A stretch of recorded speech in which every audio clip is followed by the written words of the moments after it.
to the stage, we have a treat for you. He's taller than me, but he looks just as good. The one, the only, Jack Shadow!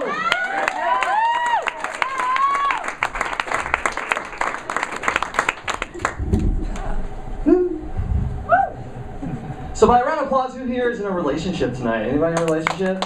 Woo! Is this your girlfriend? Oh, you look so beautiful together. Why'd you guys get together?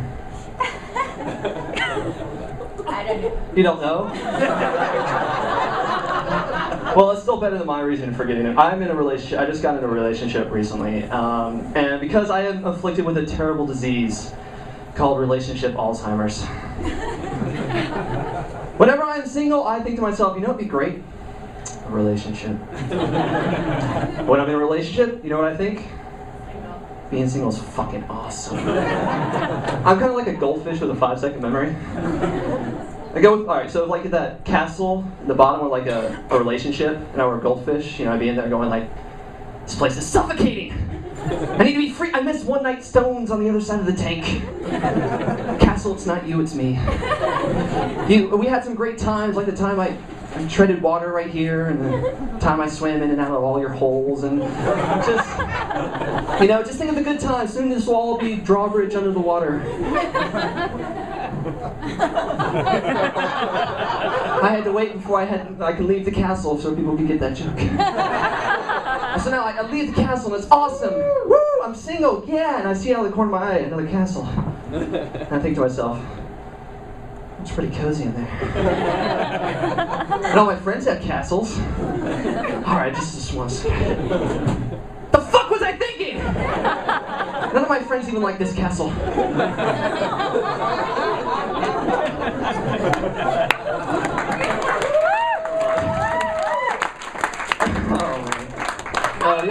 The other thing about being in a relationship now is I'm on the lookout for the breakup seed. The breakup seed is that one sentence somewhere in the middle of a relationship that marks the beginning of the end. You know, like if a go with me again on this one. If a relationship were a parabolic curve, which is like if a relationship a hill for the breakup seed would be the very top. And the rest of the relationship is just like a soapbox derby down across the, I think we should see other people finish line. And, aww. And, you know, sometimes they're easy to spot. You know, if my girlfriend came up to me and said, you know, I really love this Twilight tattoo I got. And I really loved our time together, but I'm getting the fuck out of here now. That's how everybody would run away from a relationship.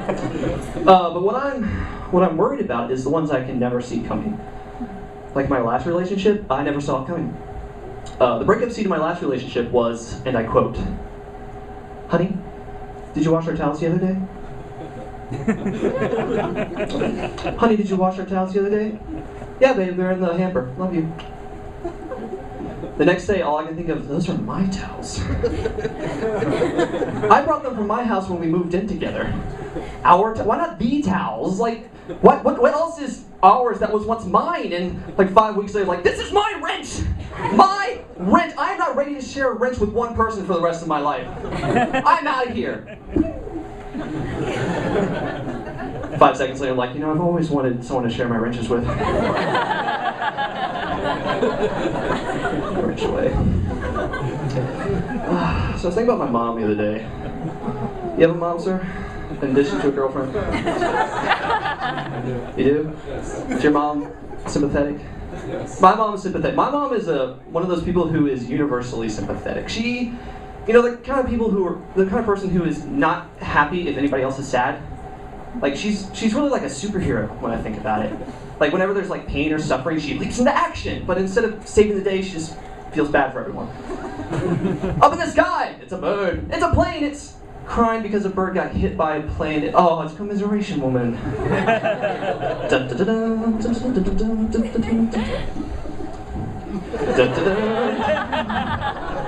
My work here is done. And even in like situations like sports are cutthroat. There's a winner and a loser and no gray area in between. My mom will find a way to feel bad for somebody. I was watching the U.S. World Cup game, U.S. versus Algeria. We had just scored. It was awesome. I was watching with my mom, and all she could think of to say was, "Oh, the Algerians look so sad." I really should let them score. Their country's not as fortunate as ours is. Which is why my mom would make the world's worst professional sports referee. Well, it was a goal. But you tried so hard to defend it. You look so cute in your matching socks. I'm gonna give you both a point. Does that make everything okay? I have orange slices. There's a pizza party afterwards. The sad thing about my mom's habitual sympathy is that it's my fault. Because ever since I was 7, I've been training my mom to not feel bad for me. Like, I wanted to grow up. I taught her not to coddle me, and so I became the mom whisperer, basically. Like a little 7-year-old Freudian Caesar Milan there, going, like, I drop my ice cream cone on the ground, she goes to pick it up, drop it, drop it. Crash my bike when I'm 12, my knees all scraped up. She comes, oh, Jack, stay, down. I'm 17 years old, getting ready for prom. Mom goes to fix my tie. Which, by the way, is a breakup to you if you ever do it to your girlfriend. There's no such thing as a girlfriend whisperer. There's just a bunch of couch whisperers. And so now, since I trained my mom too well, she has a blind spot in the shape of me when it comes to like sympathy. Like if she were like a Care Bear Terminator. Like if it was like a pink screen, there'd be a little spot stack where I am. I'll be back to hug you and tell you everything's okay. Later. Yeah. Joke should have a bigger laugh. So now, since she's a mom, she has motherly instincts, so she needs something else to feel bad about. So again, universal, and she also found the media. So my mom's addicted to sympathy because television is like the world's greatest crack dealer for sorry bastards to feel bad for. I was a gateway drug for my mom. And it started out like all addictions, simple enough. She's watching shows like 16 and Pregnant and Little People, Big World. And I'm on the side like going, that's nothing serious. Like, everyone's experimented with feeling bad for midgets before. I mean, I watched Wizard of Oz when I was young. I'm sure she'll grow out of it. It's just a phase. And then now she's got to start digging deeper. Get that fix. Now she's watching Court TV. All the trials on Court TV and thinking everyone is innocent.